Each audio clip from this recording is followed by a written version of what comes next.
Hi there, and welcome back to the Ginger Transformer podcast. This is your host, MEGA-GINGE.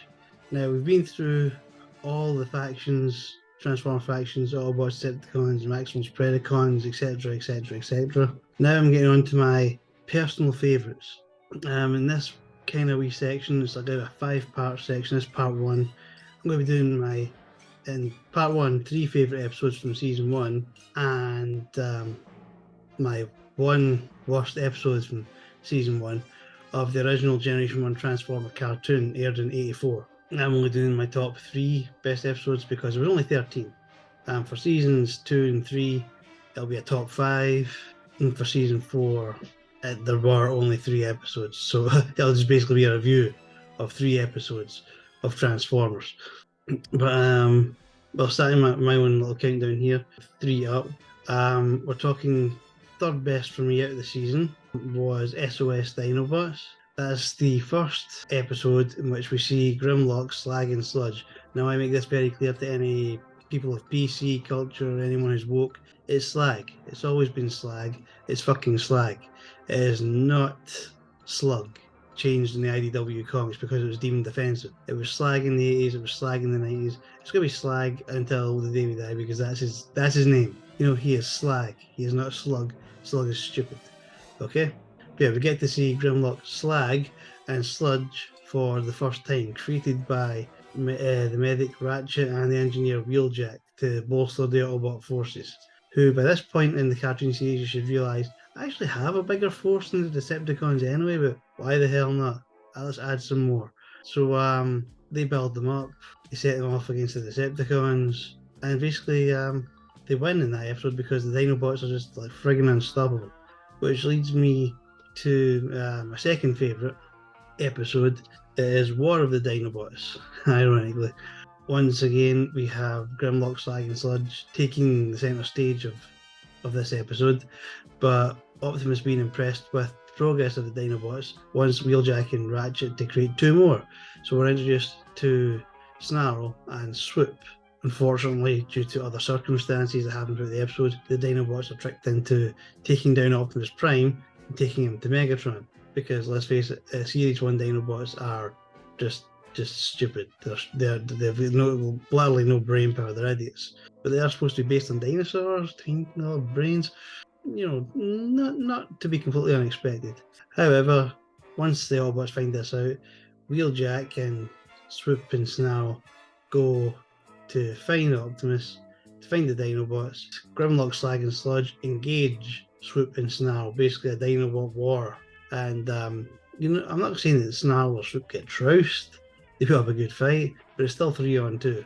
And the other 3 are pretty damn powerful. What changes it, what turns the tide, is this meteor that they found at the start of the episode that has landed is dangerous and it's going to explode. So Optimus Prime dives at it, saves Grimlock from getting blown to pieces with it, who finally realizes Megatron lie.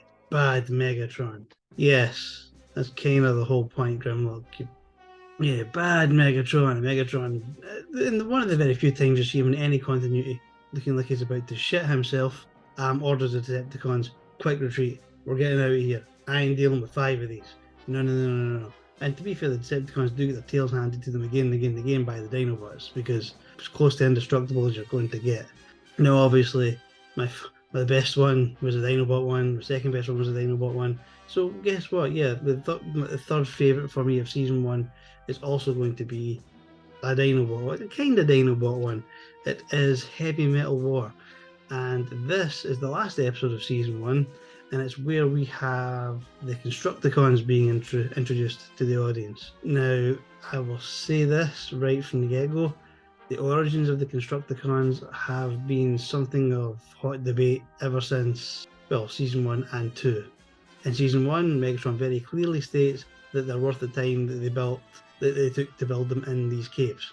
In season 2, you see the Constructicons were on pre-war Cybertron in the episode Secret of Omega Supreme, because the Constructicons form Devastator and they attack Omega Supreme long before the events on Earth. Then season 3 really puts the boot in. In the 5 Faces of Darkness Part 4, Rodimus Prime goes into the Matrix to find out who the Quintessons are. and we find out how Megatron is born, and there's about 8, maybe 9 green Constructicon-looking vehicles are surrounding Megatron. So more than likely, Constructicons were responsible in this continuity for his construction, for his creation. So it's a bit, when it comes to the Constructicons, continuity is a bit screwed up.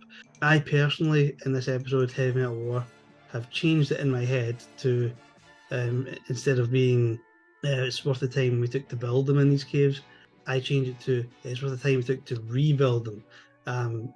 I am positing that the Decepticons, once the Constructicons came to Earth, rebuilt them so they would have Earthian vehicle modes, because they do have like bulldozer modes and crane modes and all that kind of stuff. As soon as you see them in the opening sequence, you know, raiding a human, well, not a human colony, a human construction site.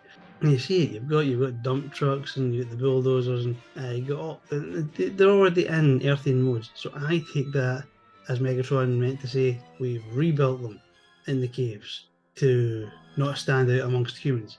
Because let's face it, they turned out like Cybertronian construction vehicles. They would have stood out. So I just wanted to get that out of the way right from the get-go. That is what I do to get past that. If not, make your own theory. But yeah, so the Constructicons are built, and Megatron challenges Optimus Prime to a duel, a battle. And unbeknownst to Prime, Megatron then juices himself up with every single power the Decepticons present have. Starscream's null rays, and Skywarp's teleportation, and Thundercracker's giant fart noises. Upgrades himself. So the Autobots go to this big Colosseum-looking kind of arena for the battle, the one-on-one battle. Because Cybertron law, Optimus can't say no. While they're duking it out, they have sent the Constructicons underground to the Ark to destroy Teletran 1, who's the only computer that will be able to tell Optimus, by the way, you got cheated. Thankfully, we have the Dinobots, who for some reason are just kept in cold storage and can be activated by Teletran 1 at a whim. For some reason, don't have, like, I wouldn't really say full autonomy yet for some strange reason. It's kind of weird when you think back on it. But basically, the Constructicons melt up through the floor of the Ark. They're about to destroy Teletran. Teletran signals the Dinobots, and they come out guns blazing, not really caring about the collateral, if I'm honest, around the Ark, around inside of the Ark, you know? And eventually, like, have the Constructicons retreat through a hole in the volcano that the Dinobots blew open. I like that episode. Like I said, it's one of my third favourites. But sorry, I digress. Constructicons then, this is why this is in the top 3. The Constructicons, first time we see them form Devastator. And it's the first time since the Dinobots creation in SOS Dinobots, we see them get fought to a standstill. If not, get nigh on beaten by, Devastator. He's huge, he's powerful. And he's not to be trifled with. Eventually, the Autobots turn up. Ironhide's very quick to notice that the Dinobots need help, and Prime says, no, it's against the law, we lost the fight. Yeah, Prime lost the fight, because he was fighting basically all the Decepticon powers in Megatron. Megatron's already powerful, so he got his ass handed to him. But Teletron's not been destroyed. It tells Prime, you were duped. And the Autobots go out to find not only Devastator, but a gaggle of Decepticons surrounding the Dinobots. It looks like they're in for it. They're doomed. And all of a sudden, this giant random Autobot appears. It's one of Hound's holograms, and it's just enough to shock the Decepticons. And Jesus, he's bigger than Devastator. And a couple of well-placed shots. The Constructicons are blown apart from their Devastator form into their individual forms, and all the Decepticons are driven back by Autobot fire into a giant pit of lava, which opened up during the Dinobot Constructicon fight. We then have Megatron getting blasted into the lava as well, and basically Prime just going, yeah, you don't need to fight all of them, you can just fight me, Prime being the big man.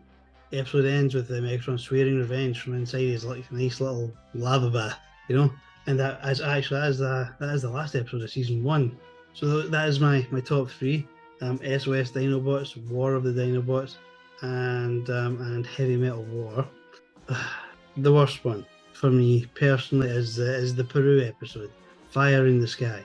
Now, by this point, we have found Skyfire. I'm going to say Skyfire instead of Jetfire, because he is Skyfire in the Generation 1 TV continuity. I was talking about the comics, here would be Jetfire. But it's so boring. They go to Peru, you stop Megatron blowing up basically Peru, because his weapon is on top of a temple, and he can shoot everything surrounding the temple for quite a long distance. But the Earth is round, right? The Earth is round. It's like round. It's like so he's up here at the top, and he's gonna be firing everywhere. But he's not going to have like global domination. This is a stupid plan. Anyone that comes after him will get deep fried by this awesome weapon. But he's stuck in Peru to use it. He can't leave if he wants to use this ultimate weapon of power because obviously the power source is a crystal, not just a crystal, a vent of lava that shoots up from the Earth's core into the crystal through the temple. He can't go anywhere with this. It's like a really stupid plan. It's there's literally no point to it. I think it's just to show that the Autobots go other places other than America. And even then, not all of them go. I mean, at the start you have Skyfire, Brawn, and Windcharger going to see what they're up to, and then you go back. They get more people. Skyfire is basically just a glorified giant taxi service for the Autobots to get to other places quicker. Because the Decepticons have the ability to fly, the Autobots don't. It was just really pointless. So many whinging, whining humans. If you've seen any of my other podcasts, I'm not a fan of humans and Transformers in any way, shape, or form. I think we could. I mean, season 3 was quite strong on its own, with only a few Earth-based episodes, and most of the movie wasn't based on Earth, and we didn't even have a lot of interaction with humans in the movie either. I mean, we had Spike and Daniel. We didn't even see Carly, and I don't know what's happened to Sparkplug. That's up for conjecture. But yeah, those are my top 3 for season 1 of the original 1984 American Transformers, and the worst. And it's just bad because it's pointless. The pointless episode, Fire in the Sky. It's like Megatron, all your other plans, they ain't great, but they ain't this. They all look great compared to this. Next one will be my top 5 from season 2. Now there were a lot more episodes of season 2, so I've upped it to 5. And this will include say it's a 2-parter, say it's Dinobot Island. Parts 1 and 2 would be counted as one. Okay, because like I said, there are a lot of them, and I'll be giving you 3 of the worst episodes. And yet there were some stinkers in season 2 and 3. Oh god, there were some serious stinkers in 3. But until then, I'll be working on my list of what is the best and what is the worst. Take care, roll out, and I will see you next time.